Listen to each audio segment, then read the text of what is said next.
a handout at the table when you were first coming in. If you didn't get it, you can get it now, feel free, or there may not have been enough copies. We made 40 copies. If there weren't enough, we can collect your email and we'll definitely send you a copy after the presentation, okay? There's more? Okay, so there are enough handouts, which is really great.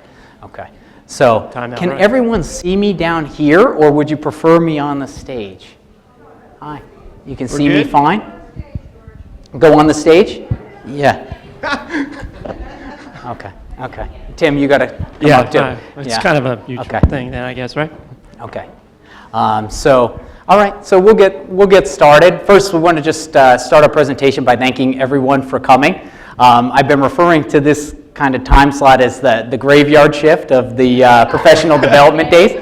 So we have to be sure, I don't know if I'm going to dance or do something to keep your attention, but we'll keep it lively and enjoyable for you. But we are very grateful for you to come. We're going to start with our introductions. We have some pictures of our beautiful family up here. These are my three beautiful daughters. I have 3 little girls, Layla, who's 6, Kira, who's 4, and Nora, who's 1. And I have a beautiful wife who's a physical therapist, just as I am. I'm a physical therapist and a faculty member here in the physical therapy department. I included this picture, we both did, partly to remind us to introduce ourselves, and second, to humanize ourselves a bit. So we're really looking to have a conversation. Please feel free to get involved as we go through the program, and to be sure to ask questions and get clarity on anything that you would like. Yeah, and so I'm Tim. I'm a colleague of George. We also in the Department of Physical Therapy. My daughter is slightly younger than George's, which is funny looking at the pictures. We have 4 daughters. There's 4 daughters up there. Mine's just over 4 months. So if my cognitive abilities kind of wave a little bit, it's due to the lack of sleep. We were partying all night Sunday. She woke up at 1, straight through the night. We were up. So I apologize in advance. We understand, those of us that are parents. Something else that I thought would be that I would mention as we were talking about our families, when I was talking about this presentation to my wife, which I often do because my wife's smarter than I am, so I wanted her feedback about what she thought about how I was going to approach the presentation. And I mentioned to her that we were going to break you into teams because this is about team-based learning. And she was like, oh, at the end of the day, that's horrible. Nobody wants to do that, and usually she's right. She kind of tells me how it is, not necessarily what I want to hear, because I thought that would be like a great idea, but we're not going to do that. I spared you due to my wife. So I see some nods. Yeah, thank you to my wife. So yes. The fact that we're not going to break you into teams today is kudos to my wife. So I thought that was funny. She always tells me how it is. So I really enjoy this proverb, tell me and I'll forget, show me and I may remember, involve me and I'll understand. So today we're looking to talk to you about the team-based learning pedagogy and how you're to employ it. So what is it and how would you employ it in your classes?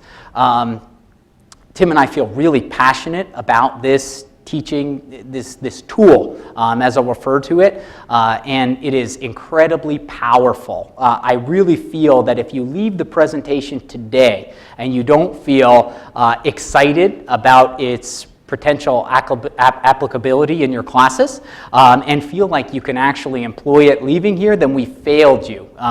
So really, it's that exciting, and that's why we were so excited to be selected to give the presentation today to all of you. So we're really happy you're here. But it does revolve around this, involving the students. It's highly interactive, highly engaging, and you'll have a better idea of exactly what it looks like. That's where we're going to start now. Does anybody use TBL in their classes already? You do. Okay, great. Awesome. Great. Awesome.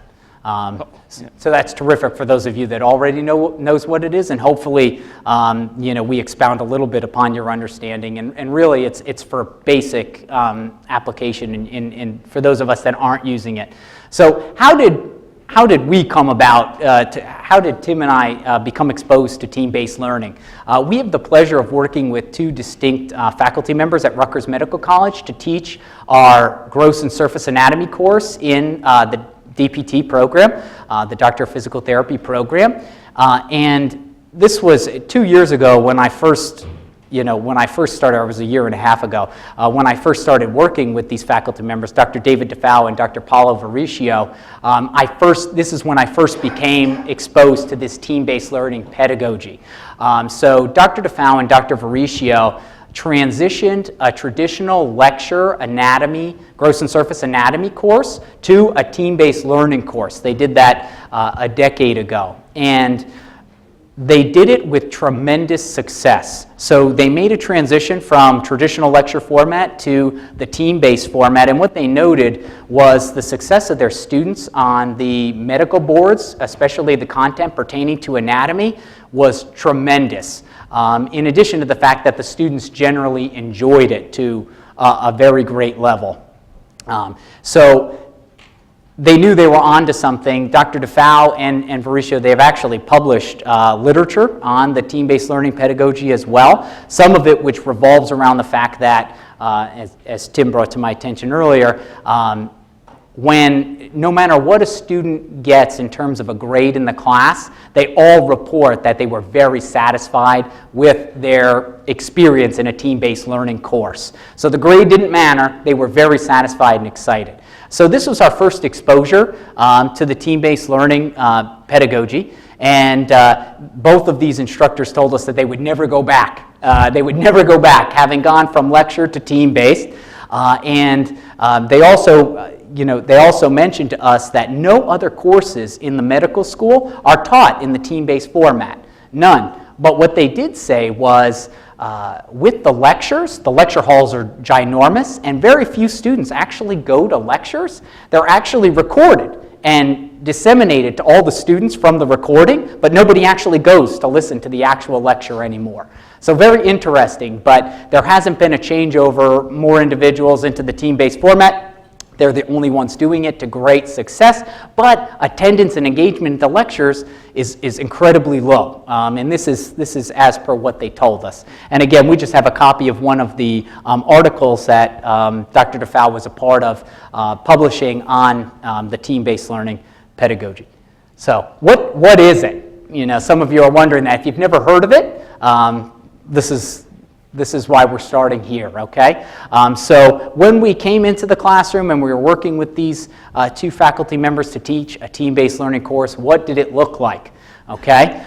We have a picture here of just groups of students sitting around tables having discussion with one another. This is a good place to start. That's exactly what it looks like, okay? So how did it go? Before we entered into the class, Dr. DeFau had asked us to organize the students into teams, into groups, okay? And he didn't give us too many details. We're going to talk about group formation and team formation in a little bit, but he told us to organize the students into teams of about 5 or 6, okay? And we did that, and we relayed that information to him, and then we get into class, and what they did right away was they had the students go to tables that were organized into their team. So they sat around their table, each member of the team, and what had happened was, in advance of them coming to class, they had been provided what we refer to as a team-based learning document, okay? And this document, okay, outlines all of the content which we expect the student to know and to master that day in the course. We refer to those as learning topics, and we're gonna talk a little bit more about that coming up. But they receive this document, team-based learning document. They review the document in advance of coming to class. Embedded in the document, there are what are called questions for application. We're gonna talk about them in a little bit. They answer these questions, and they bring that knowledge and that work to class with them. So what happens is, these students came to class, we put them in their teams of 5 or 6 at their tables. They had all reviewed the team-based learning document, which contained the learning topics they were to become proficient in that day, answering questions for application, which challenged them to apply the basic content in a clinically meaningful way, at a higher level thinking. and then they literally walk through the document together. So they began discussing. And what was so astounding to me watching this as it unfolded was that the students would literally sit in these teams. The documents are comprehensive and long. They would sit there and discuss anatomy concepts for 2 hours straight without digressing, without losing concentration and going on Amazon and some things that might, blanking out and thinking about what they're going to eat for dinner or, et cetera. It was really wonderful. The level of engagement from the students, because they were speaking to one another, conversing, discussing the learning topics, going thoroughly through the questions for application. They were heavily invested in it. And then following, I'm going to give you an example in a moment, but following that group team discussion, they then did a cadaver dissection, a human specimen. They did a dissection which directly tied to the learning topics they had just reviewed. So let's say, for example, they just learned about all the muscles of the shoulder, right? And they discussed it for 2 hours, highly engaged as a team. And then they answered questions for application, which challenged them to think about pathology or disease related to those structures, right? They did that for 2 hours. Then they go to the cadaver, and then they would actually do a dissection of those very muscles. They would get to see it and feel it. Tremendous. All of these things together led to such a high level of student engagement, student understanding, excitement for the learning process. I was blown away, and I had to have it. I had to do it. I did. I mean that genuinely. I had to do it. I was obsessed after that. So that's why we're really, like I told you, if you're not excited about it too after we're done talking about this, then we've literally failed you. I feel that way. So, example. So I just put up here, this is just, and don't worry about infraspinatus and supraspinatus, the actual anatomical terms. I'll just kind of explain to you very, very plainly. This is a snippet from a TBL, what the document actually looks like. And don't worry if you can't see it too clearly, but this is what it looks like. It just gives a little bit of, this is what we would refer to as a learning topic, which gives you it gives you the exact content you want the student to know. So for in this example, it says, this is a muscle, this is where it originates or starts, and this is where it ends, and this is what it does. Okay? So that would be an example of a learning topic. You want a student to know this muscle, you want to know where it starts, where it ends, and what it does, right? That's something that in an anatomy course, of course, we're going to cover. Then, this is an example of a question for application. It says, from rotator cuff injuries, this was a section in the book that they would have to read to assist them in answering this question. We refer to those as the clinical blue boxes. How is degenerative tendinitis of the rotator cuff characterized? So here's what they did. They learned all the muscles of the rotator cuff. They learned where it comes from, where it goes to. They learned what it does. And then we forced them to think about a very common disease or pathology so that they need to apply what they just learned in a meaningful way. Because when we see, we're training clinicians, medical professionals. So when somebody comes to me in the clinic, they're not presenting as someone would normally without any type of pathology. We're going to see the disease. So this is a great way to challenge their thinking. For example, when someone has degenerative tendinitis, there are 4 muscles that make up the rotator cuff. Is it all 4 that are degenerating? No. Often it's not. It's one predominantly, the supraspinatus. So they have to read about that and have a better level of understanding, and then they'll read a little bit about what actually causes it. Okay? So this was just an example, so you had an idea, and we're really going to break this down much more from the beginning. How would you do it, and more about what it actually is and looks like. Does this make sense so far? Does anyone have any questions about it thus far? Not quite yet. Okay. All right, but please feel free, honestly, to make it a healthy exchange. That's tremendous. Remember my daughters. I'm like a dad. Just humanizing us. Please, let's have a nice conversation. So, how to craft a TBL course, right? All right. So this was really important to us. We wanted you to fully understand what a TBL, what it is. What's the team-based learning pedagogy? What does it look like? And then we wanted you to be able to do it. I'm going to touch on it very briefly, but this pedagogy actually comes from business schools. So it was actually started in business schools by Dr. Michelson. And what we're showing you is actually, there are many versions of team-based learning out there. Different people employ the pedagogy, the teaching style in different ways. We're going to show you the way that we've viewed it and the way that we've refined it to work best for us in the Doctor of Physical Therapy program. Don't feel like you would have to be locked into this style, because I know that there are many adaptations out there, and we could talk to you about that further after the presentation. But this is how we have, how we modeled it from very successful educators, and then how we've employed it in our own courses, okay? So how do we craft the course? The handout that you have outlines all of these steps, okay? Because we really wanted you to have a practical takeaway after the presentation. We wanted you to know how to do it, okay? If you chose to transition your course from, let's say, the lecture-based format to a team-based learning format. But as we'll speak to in a little bit, you don't have to be all or none, which we'll mention a little bit as we move forward, okay? So, what are we going to do to get started with the team-based learning course, right? I have a course that I want to teach. I'm currently teaching it. I can use the example of anatomy because that's just easy. We've been working on that all along. I'm an undergrad anatomy and physiology teacher. I'm currently utilizing a lecture-based format, and I want to transition to using the team-based format, okay?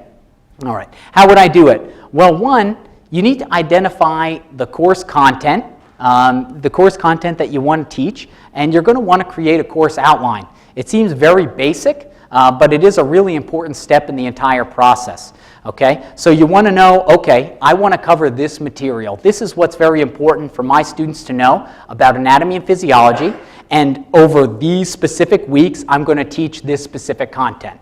Right? I think, for myself, when I was really trying to break this down into composite parts, it's really important to have this step, because you don't want to get started not knowing where you're going, and then heaven forbid you're at the end of the course and you didn't include something that's really very pertinent, right? So you don't want to get going and not know, you don't want to not see the end. So it's very important to map out the entire course before you even start, okay? And the experience. What does this actually look like? At this point in the Doctor of Physical Therapy program, I'm in the process of constructing my third team-based learning course, and then I participate in the Gross and Surface Anatomy with Dr. DeFau and Dr. Varicio. So that's 4 team-based learning courses, 2 of which I've designed on my own from scratch.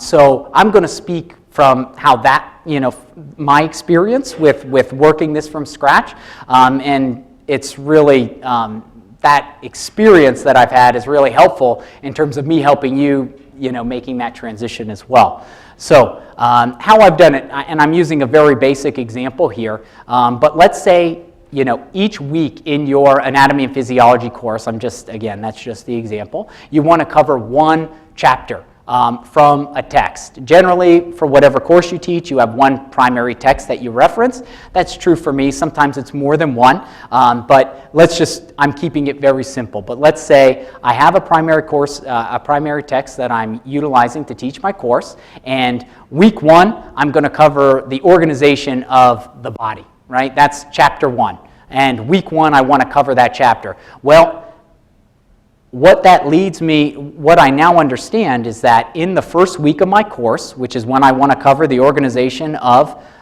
the organization of the body, I'm going to want to cover all of the important concepts from that chapter in the text. So when I create my team-based learning document, all of the pertinent concepts that I want to include from that chapter for that first week need to be included in TBL 1. Does that make sense? So in advance of that first week of class, the students will receive the team-based learning document from me, which will contain all of the learning topics that I want them to know for that week so that they can prepare in advance, so that when they come in that first day, they can get right into their teams and get to work, okay? And we're going to break it down even further. But just so you can understand how this can be organized. So you have your, again, we're in week 1, you want to cover chapter 1 in the text. Your first week, that first TBL you create, is going to have all the learning topics that you want them to know from that chapter. And it's also going to have questions for application, which challenge them to put those learning topics together in a way that is comprehensive and challenging and meaningful. Okay? So that's it. Yep, that was a perfect example. So what do we do next? Well, next, we actually have to create, we're going to write a TBL document, right? A team-based learning document. So we have to go a little more in depth in terms of how we would write this document because there's a lot to it. As you can imagine, I'm talking a lot about this document in particular. So we really want to break that down so you know what that's like because you're really relying very heavily on this when you're teaching your students. So what's included in a team-based learning document? Well, it has 3 parts. It has an introductory paragraph, it has learning topics, and it has questions for application. Okay, we're going to break all these down, all right? In your handouts, you have a copy, you have an example from one of the team-based learning documents that I created for my Physical Therapy Management of the Nervous System 1 course. It includes an introductory paragraph, some of the learning topics, and examples of questions for application tied to those learning topics, just for your, for your reference, okay? So you can actually see what an introductory paragraph looks like.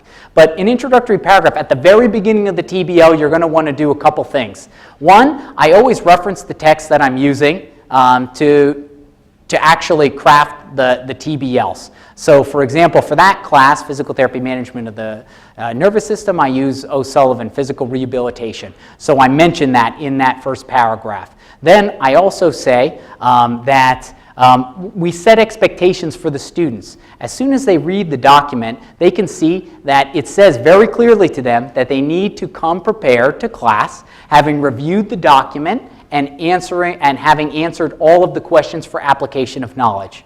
Okay, so you really want to reiterate that on every TBL. I just always, it's kind of like a copy and paste. I put it at the start of every TBL. Just a reminder to them, this style incorporates a little bit of what you could consider flipped classroom in that they have to do work outside of class to come prepared to class. It is absolutely imperative. You can't have meaningful conversation with your peers about learning topics and questions for application if you haven't read them and processed them yourself the way that you understand them. Talking to individuals about things that they understand that you haven't even been introduced to yourself, it just doesn't work.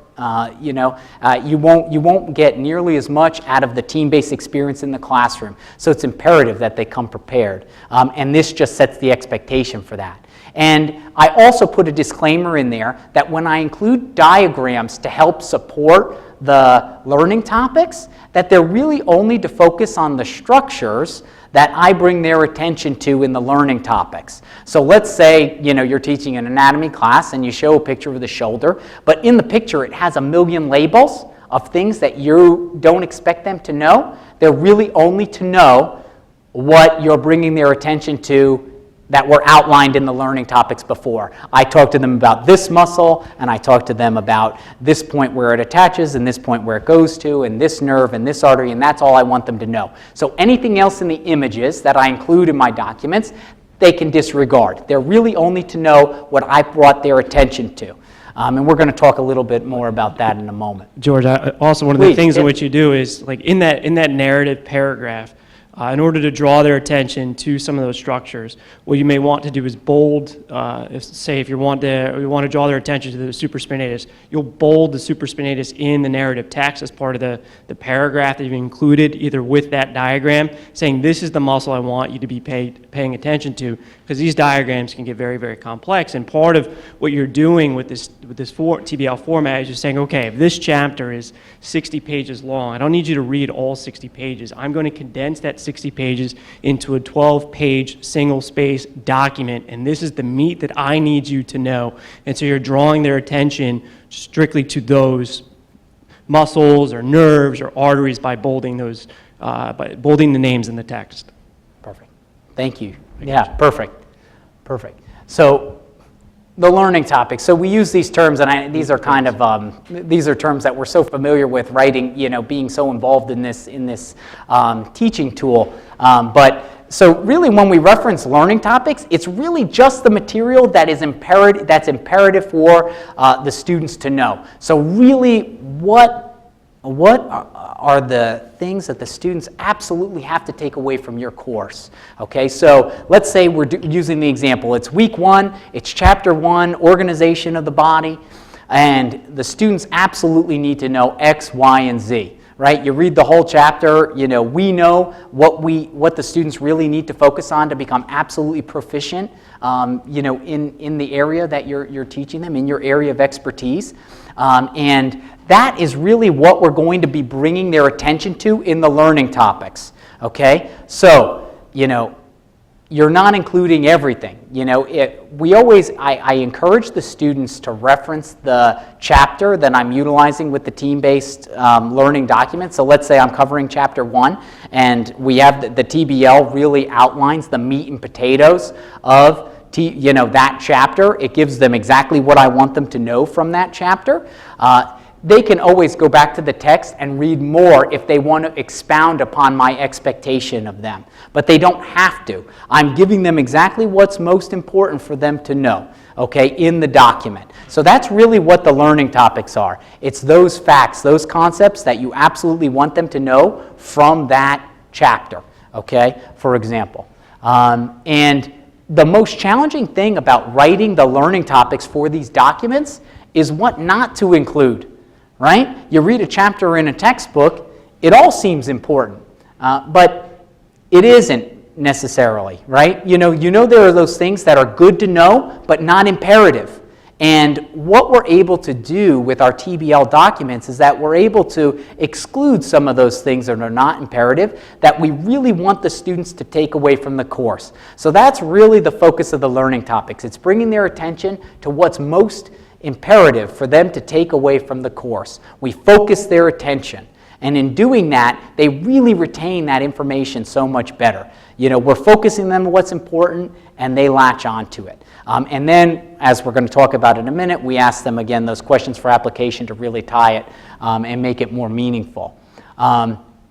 You're not necessarily going to give them all of the facts. For example, you're building a house. And you may just, with the TBL document, you may just provide them the framework of the house. You're not going to fill in all the gaps together, okay, to make it super simple for them to understand. You want them to do a little bit of that themselves, okay? I'll give you an example. And you might use the question of application, the questions for application to help them fill this in as well. One of the courses that I designed was a clinical neuroscience course for the Doctor of Physical Therapy students. And in this course, I go through some anatomical structures in the brain that are they're located in a close approximation to one another, okay? And I'll say, this structure is located very closely to this structure. Later, when I ask a question for application, one of the examples that I'm thinking of is the tract for the optic nerves for the eyes, actually carrying the visual information for the eyes, is located next to a gland, which is the master gland of the endocrine system. I ask, what can happen that can result in a very specific type of visual impairment? So in the learning topics, I brought their attention to how these structures are very closely, they sit anatomically very closely to one another. Then I asked them a question for application which says, how does this visual impairment, how can this visual impairment result? And the answer to that question is, if there's a tumor or a growth of the one structure, which is the pituitary gland, can compress the other. So they have to put that together, right? So I gave them just the framework, and they have to put it together. Right? I said, oh, the optic chiasm is very close to the pituitary gland. And then I say, what can lead to tunnel vision? Oh, well, if there's a tumor of the pituitary gland, it compresses the optic chiasm and leads to tunnel vision. Right? So I left that gap out on purpose. Right? I wanted them to put that together. We're going to talk about making sure that we fill in those gaps inevitably, but that's what I'm talking about. And that's really the art of this. It's where to leave the gaps, what questions to ask. Really, it's really neat. It's really neat.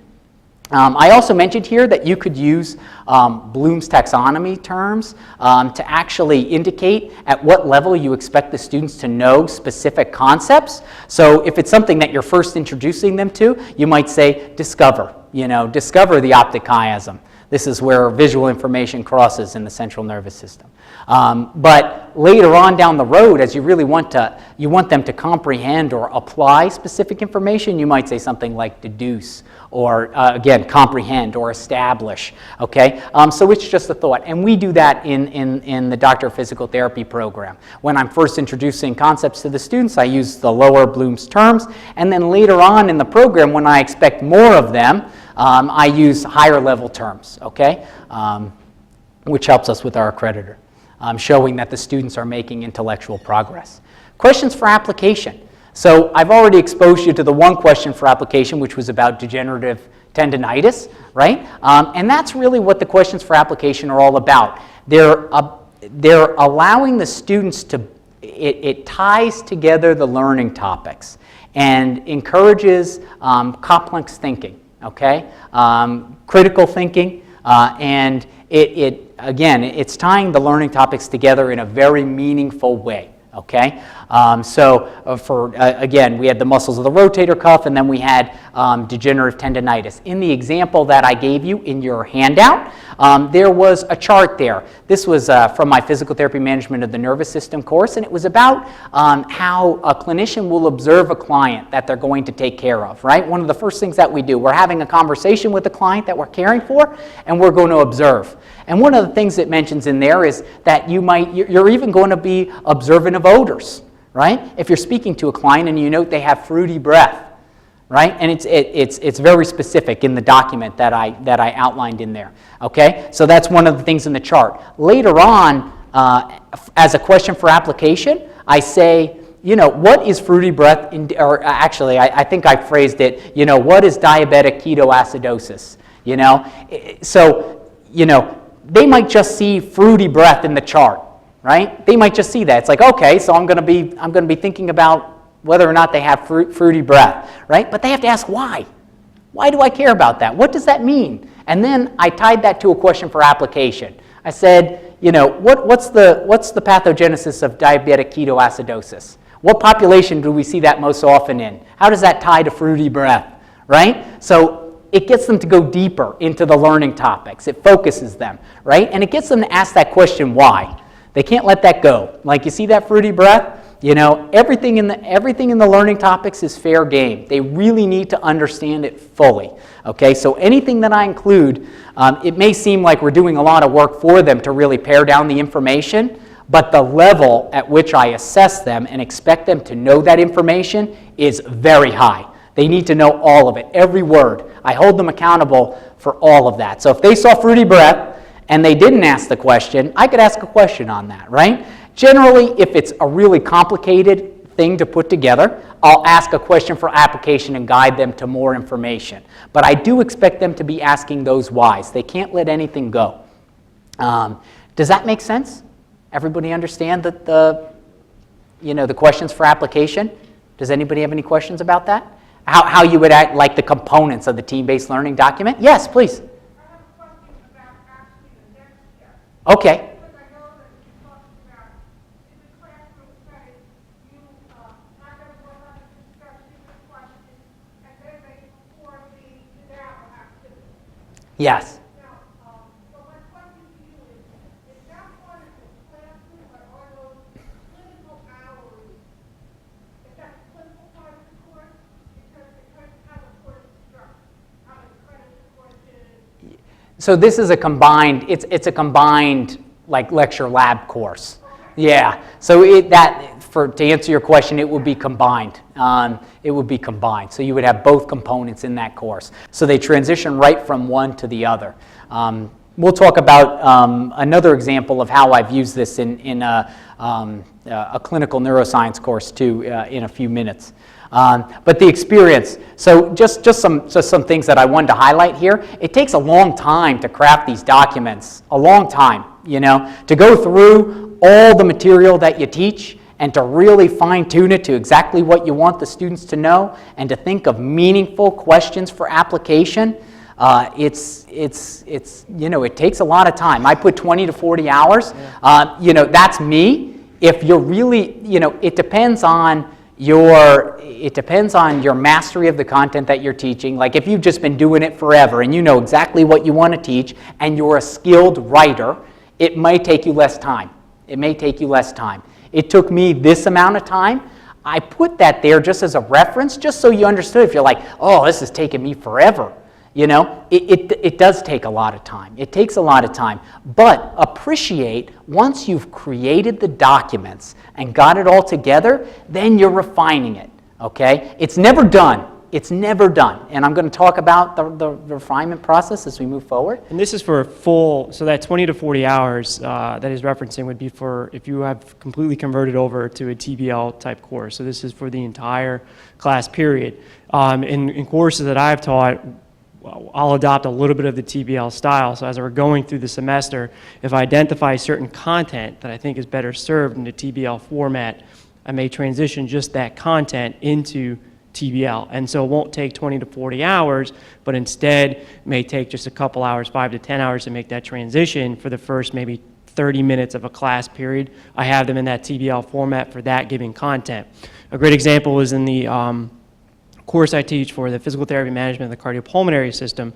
There was a section on chart reviews. So instead of lecturing about how to review a chart, we created that into a TBL format, taking them step by step on reviewing charts, highlighting certain things to look for in a chart, and then having our questions of application tied back towards that TBL and the chart review. That was a better served environment for learning about how to do a chart review in an acute care setting within a hospital, as opposed to standing up and lecturing on that content. So when he's giving reference to the 20-40 hours, that's for a full conversion to a TBL class. However, this can be modified for however you see is best suited for your class. That could be an entire class, or it can be portions of the class. It's still very effective. Appreciate too the other thing that I was trying to organize this whole thing, Tim and I were, into steps, and it was hard to put it into steps because appreciate that you're not necessarily going to have 300 hours of time to put in to the course before it even starts, right? That makes no sense. So even though this is step 2, you're going to start preparing the TBL documents, but of course you're going to be writing throughout the semester as you go. Okay, that's just, it can be done. Okay, you just have to consider the fact that there's a lot of writing to be done, and it's hard to do it juggling the other priorities that all of us as faculty members have. But it's unrealistic to say you're going to have every one of your TBLs written before you even begin. I think that will be so daunting that many of us wouldn't even start. Okay, so just something to keep in mind. Just something to keep in mind. Generally, I would like to, if I'm going to have, let's say, in my course, I'm going to write 10 TBLs to cover the content throughout the entire course, which is relatively accurate, 10 or 11 TBLs. It's always nice to have 3 or 4 done before you head into the semester, so that you're not under the gun, because you need to give the TBLs to the students in advance. They need to have that time to prepare before they come to class. So you can't give it to them last minute, right before class starts. It does them a disservice. Yeah? Do you have, when you're working in groups, Yes. is there a competition between groups, and is there a reward of some kind? You know what? We don't. We don't have a competition between groups or offer rewards, but we will talk about incentives for teams to work together successfully. How often, how far in advance do you like to give your TBLs? What I'll do, at a minimum, I like to give a week, okay? At a minimum, I like to give a week. Once the TBLs have been constructed and you're just refining, it's easier to give them that, more time. It's when you're writing a TBL that you're going to be utilizing in class the following week, when you're first adapting this tool, that it becomes a little more difficult. But I would say at least a week. Generally, the students don't want to get that too far ahead. More than a week ahead. The prior week. They have so much to do that given week that they don't get 2 or 3 weeks ahead most often. So I like to give them the TBLs a week in advance. But if I felt really good about my TBLs and where they were and I didn't feel like I had to refine them, I might put them all up on Blackboard right at the start of the course. Like if I felt really good and I wasn't going to make a lot of modifications, I would just make them available for them, okay? But right now, because I'm just starting to utilize these tools, I find that I'm refining them quite a bit each semester, okay? So creating the TBL teams.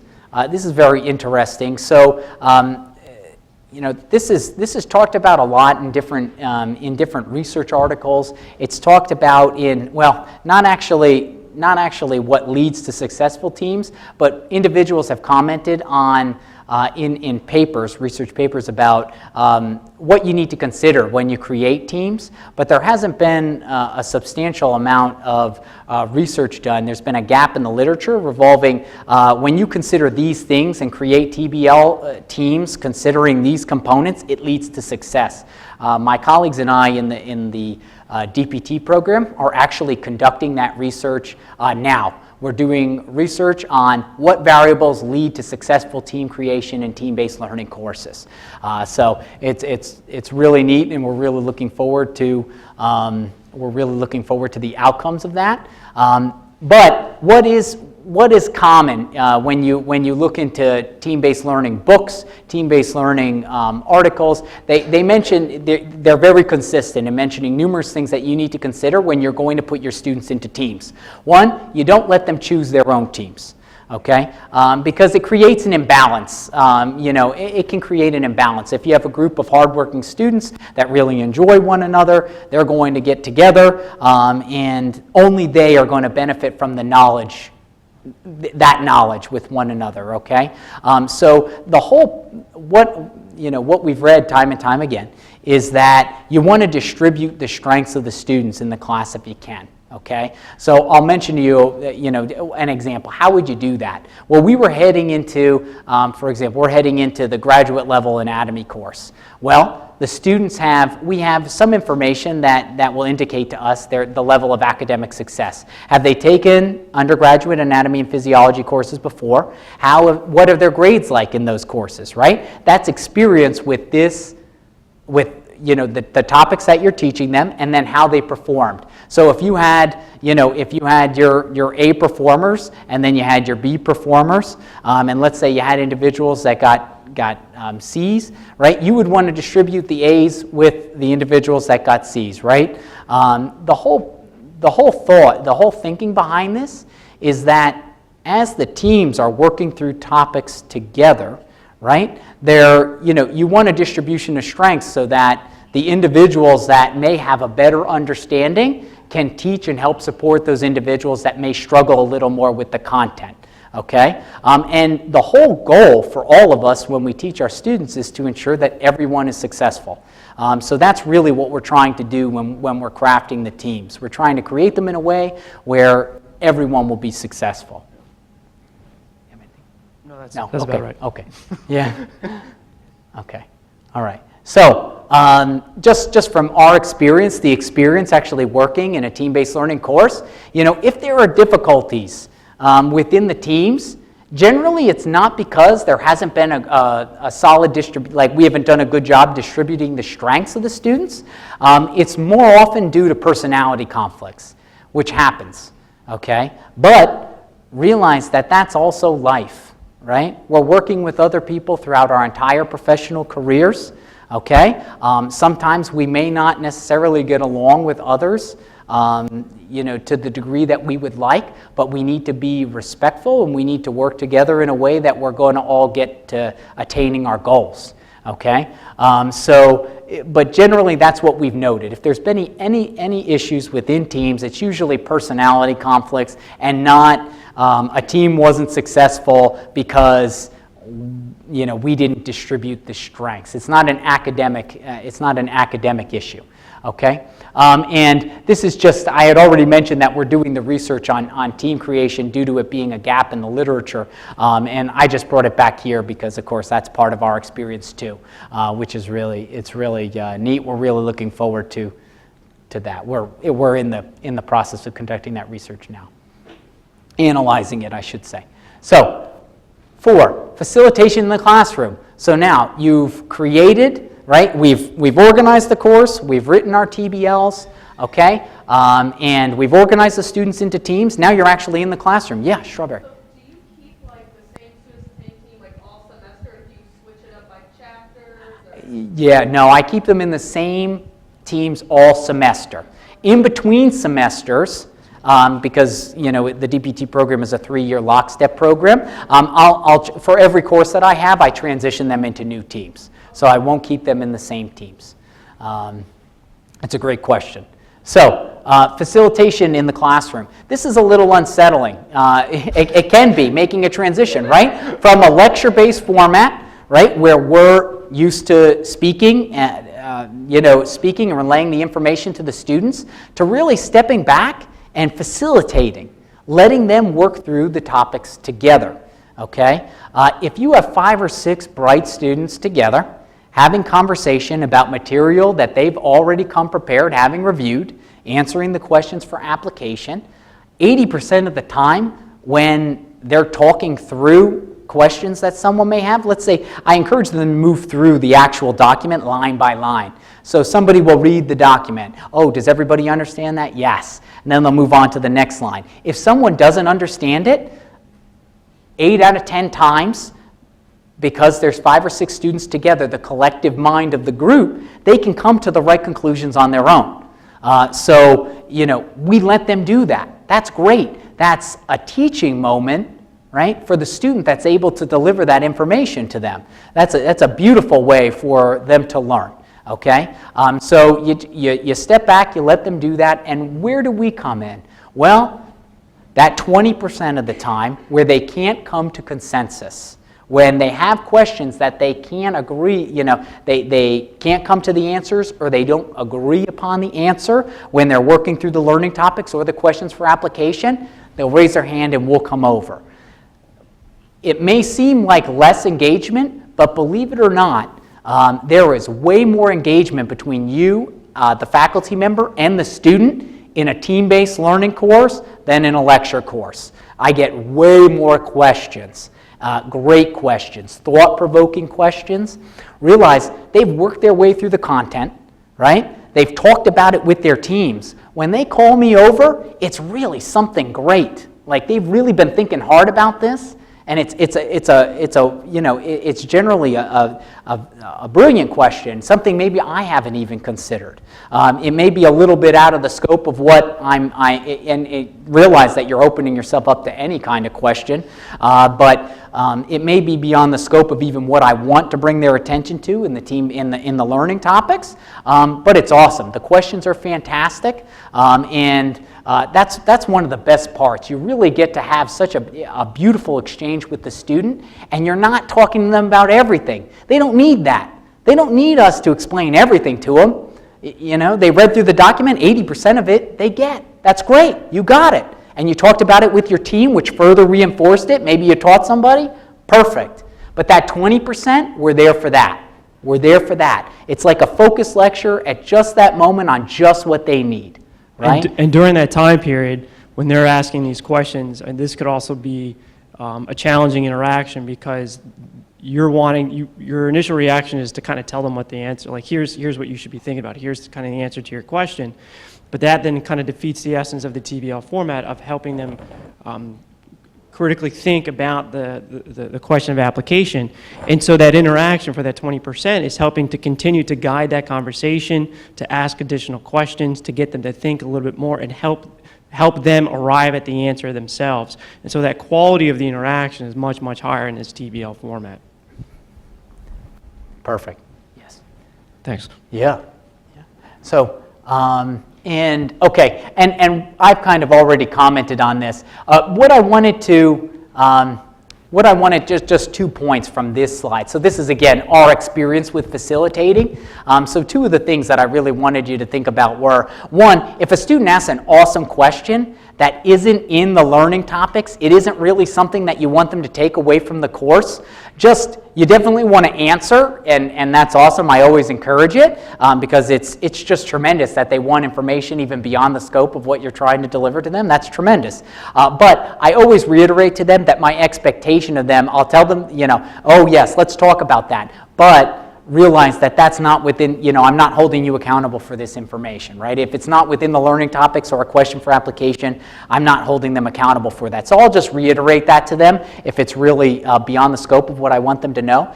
I wanted to talk to you just for a minute about the clinical neuroscience course I crafted, just so you had a better idea of how this might look in that course. So that course runs twice a week. It's 2.5 hours each session.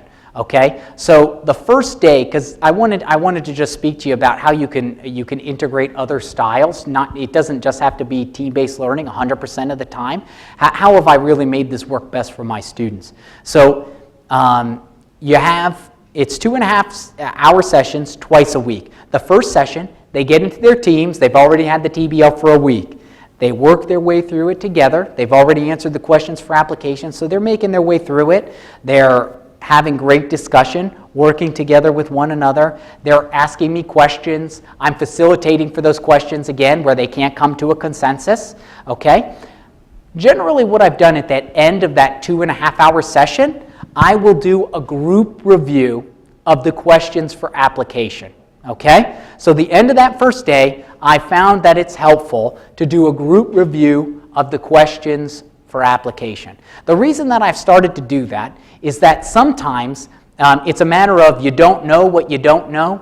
Sometimes the consensus is wrong, right? It's possible. It's possible. The team comes to a consensus and they're a little bit off from the understanding that you want them to have.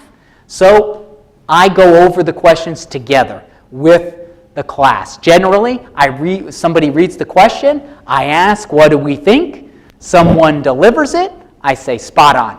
Or I add a little bit. Or I say, great thought, but what consider this, right? So, but I find there's a lot of value in that, doing the group review at the end of class, okay? I just wanted to mention that. Also, throughout that entire class, right, I've been fielding excellent questions, right? Somebody's, they've been asking me brilliant questions, the 20% that they can't come to consensus on, and I've been collecting that information in my mind. Oh, you know what? 4 out of the 5 teams asked me about this concept. That's very challenging, right? That's very challenging for them to understand. What I do the beginning of the second class is that I craft a very short and very specific, it's about, I would say, a 20 to 25 minute lecture, okay? Very specific to that concept, right? I've identified that they have trouble with this. Everyone's been asking me about this, right? The beginning of the next class, I start that class period reviewing that concept with a short lecture specific to that concept, okay? The students love that. They find that it's a really benefit, it's really helpful to them.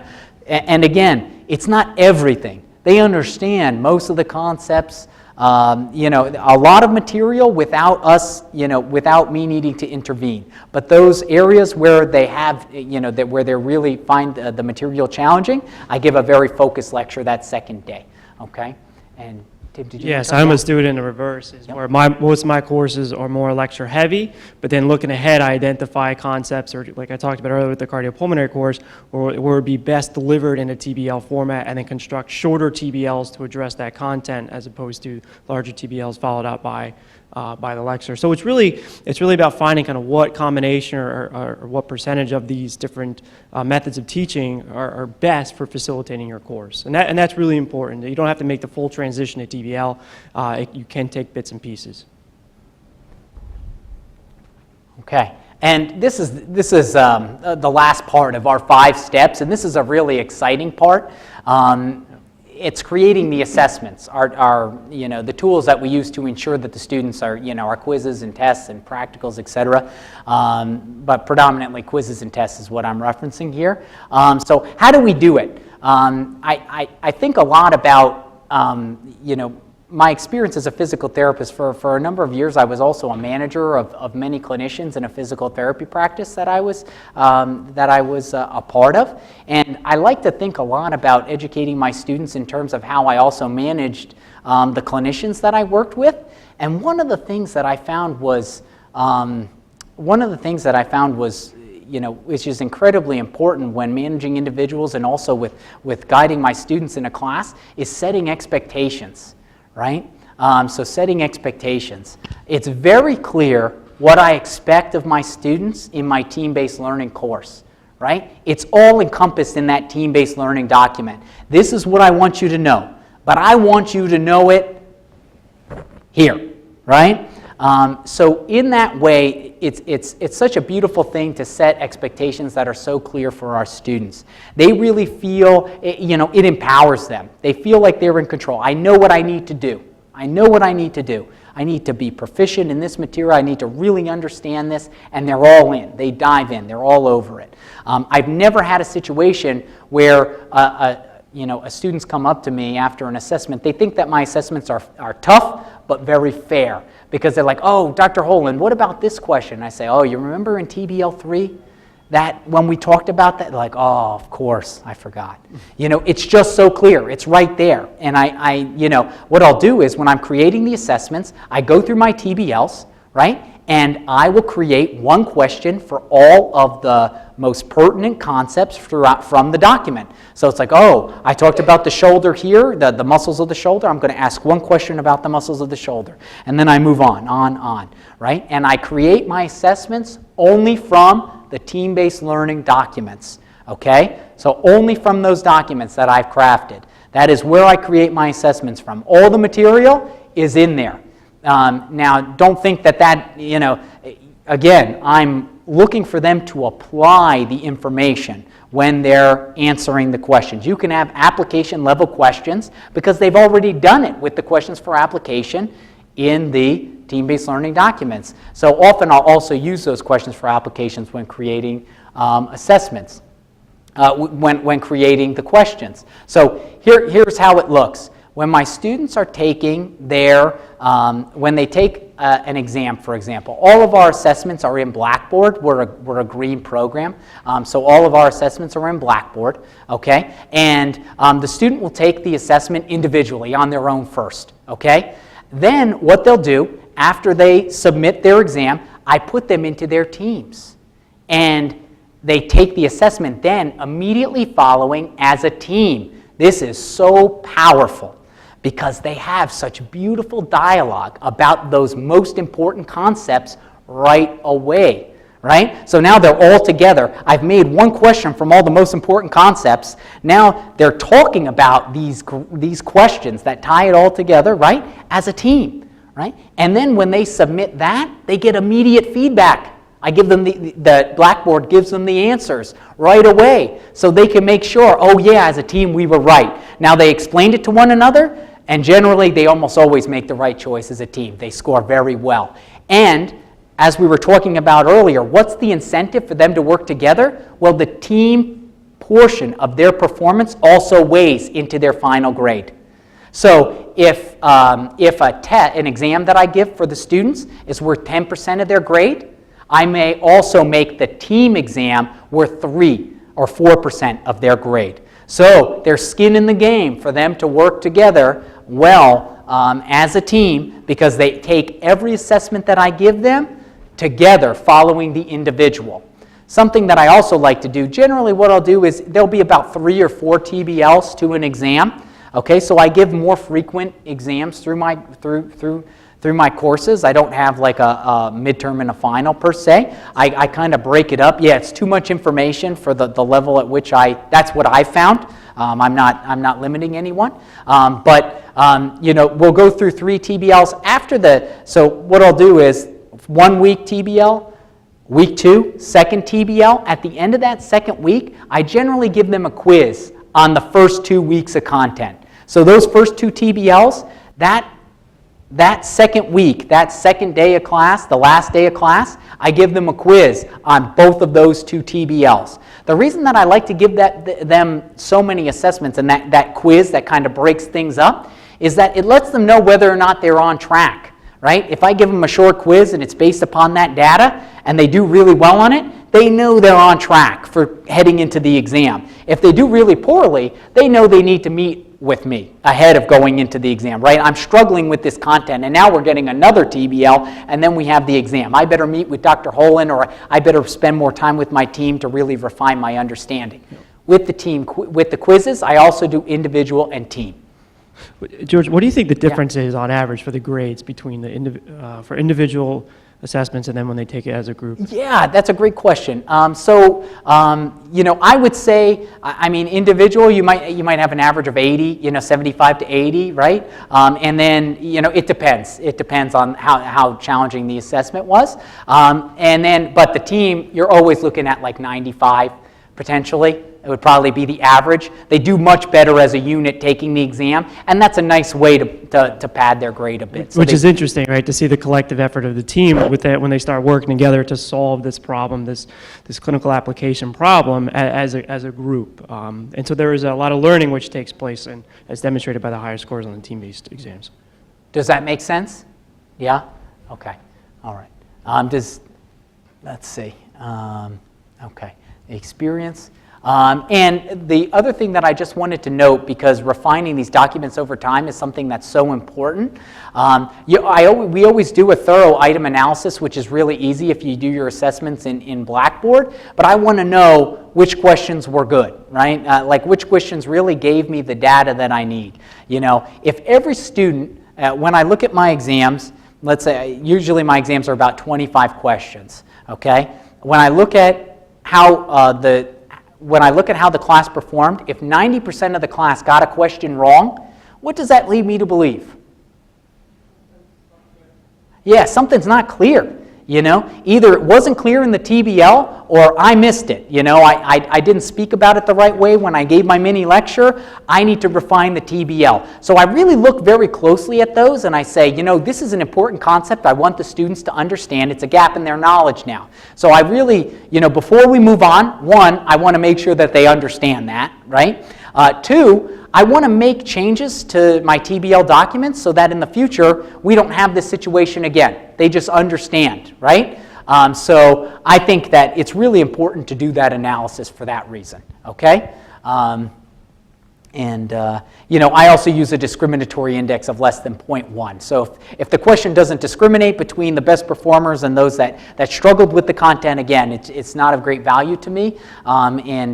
You know, it might not be a good question, and then we might have to refine that for other reasons. But with questions, especially where more than 50% of the class got it wrong, that's something that wasn't clear, okay? And I'll make refinements to the TBL for the following year.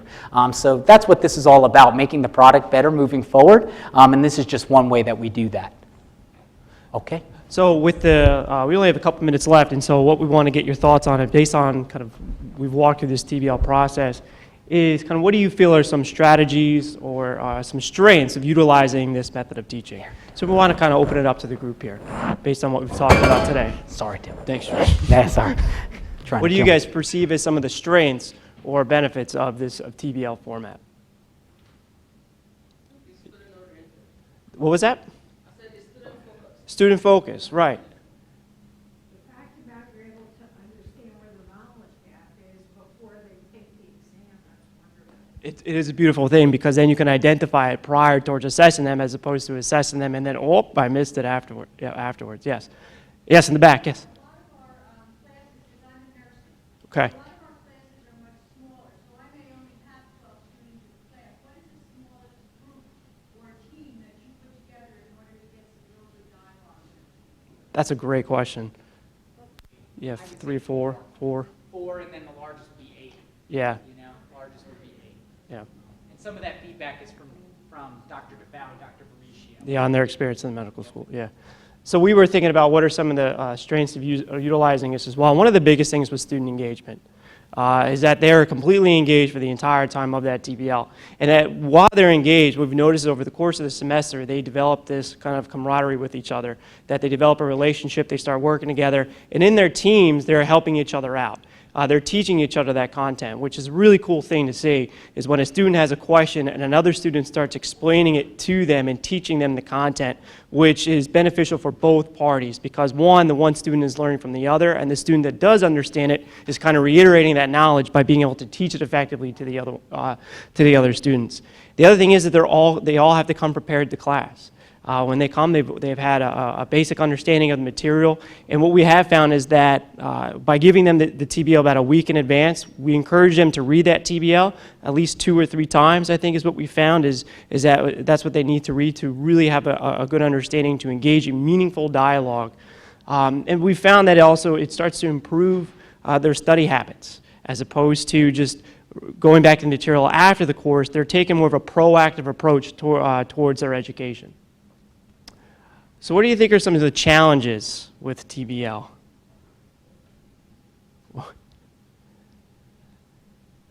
So yeah, it's a lot of work. Yeah, but the first time through, it is a lot of upfront work.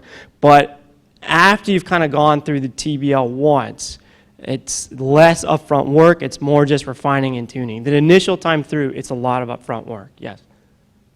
I was just going to say, as somebody who's trying to convert courses that I've been teaching now for about 17 years, and I've been teaching for example, I teach statistics, and you wouldn't think that would be something. It's not clinically relied, it's not, but I've been taking chunks of my courses each semester and converting pieces over bit by bit. So it's not something where, as these guys were saying, you can cater it to fit your needs, but you can also cater it to fit realities of our loads and the time that we have to prepare. Yeah. So, I've been chunking away at some of the courses about 2 to 3 content areas, so 2 to 3 TBLs a semester, and so I don't know if that's helpful, but. It also adds variety by breaking it up a little bit, by having one course that's heavy in TBL, another course that isn't, by having, if you have in your course, some classes that are TBL, some which are traditional lecture-based. It adds variety, it keeps them sharp coming in. Yes?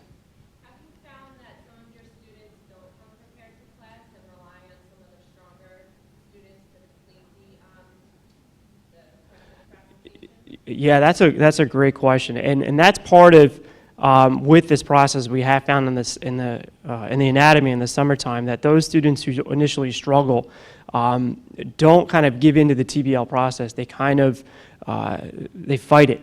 Right, so they're not coming prepared. They have their old study habits of trying to learn it and read through the material for the first time while they are in that class, and so they may struggle initially.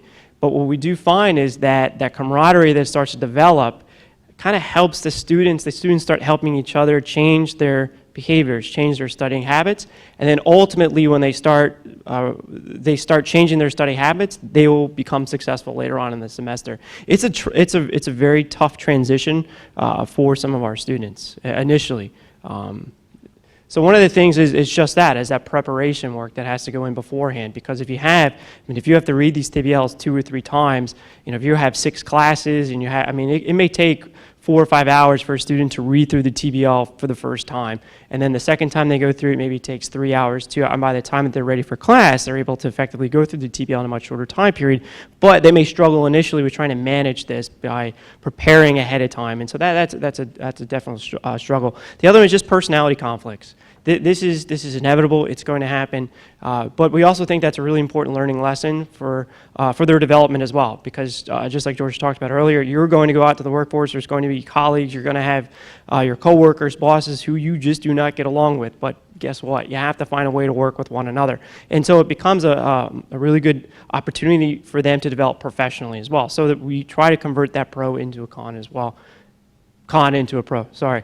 And it is a lot of work to construct these courses, but it is to the benefit of the student, because we find much more meaningful dialogue that occurs throughout the semester. So at this point, we were kind of at the end of our presentation, end of our time almost, but if there's any other questions which you may have for us about kind of the TBL course, how it's implemented, developed, some of the issues which have popped up, or any questions about it.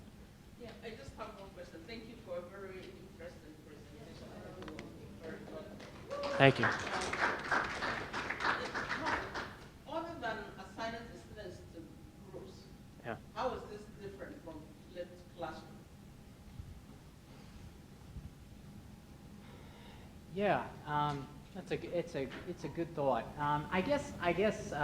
Yeah, it has more to do with the team component, but the flipped classroom concept where you come in prepared and then you just focus more on, discussion and activities based upon what you already expect them to know. It's very similar in that way, but it's really just focusing them, having them in those teams, working through in teams, having the skin in the game with the assessments, the teams working together. It's similar. I don't know. I think that there are probably definitely similarities, and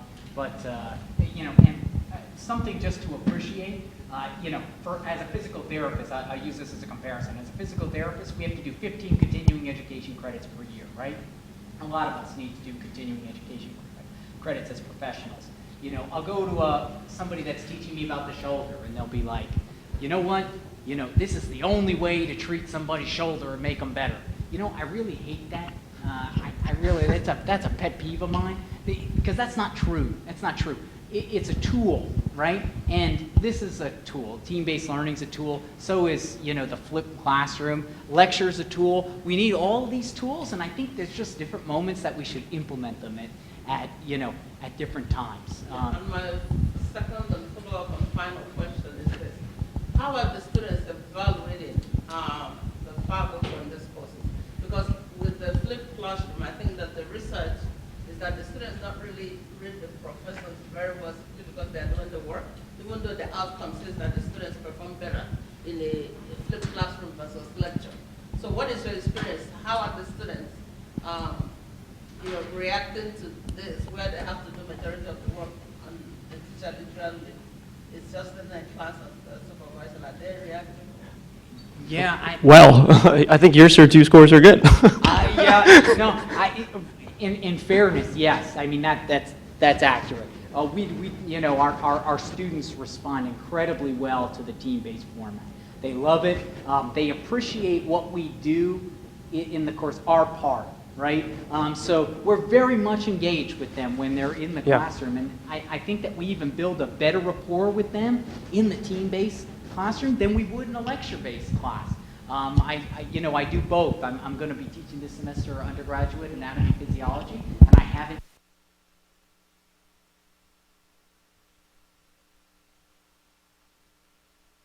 courses which get way more questions. I'm more engaged, like I'm in the trenches with the students, really talking about challenging concepts.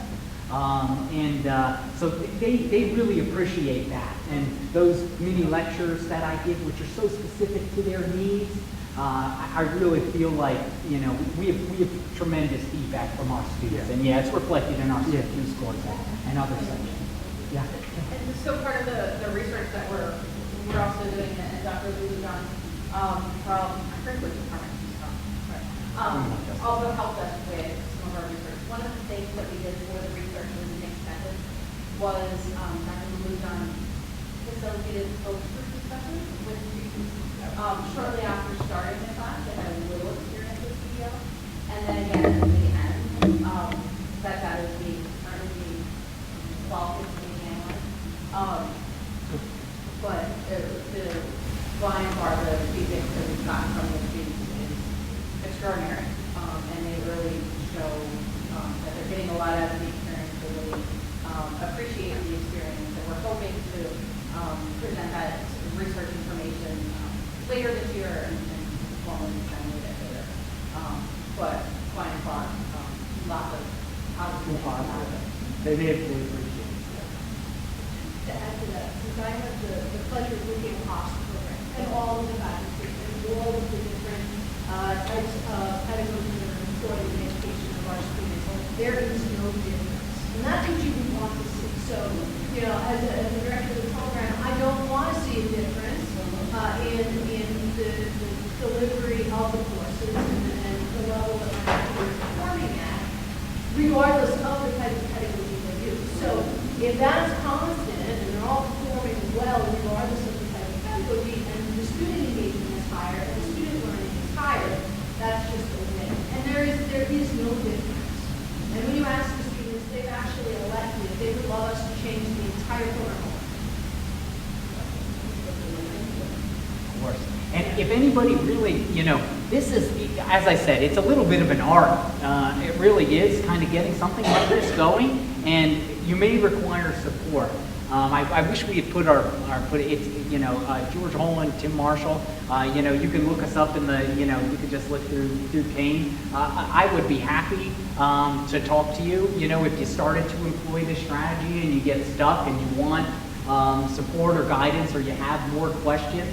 I really, both of us, we're thrilled about this teaching style, and we would love to talk you through it. So please don't hesitate to reach out to us, because we would love to help you employ this in any of your courses.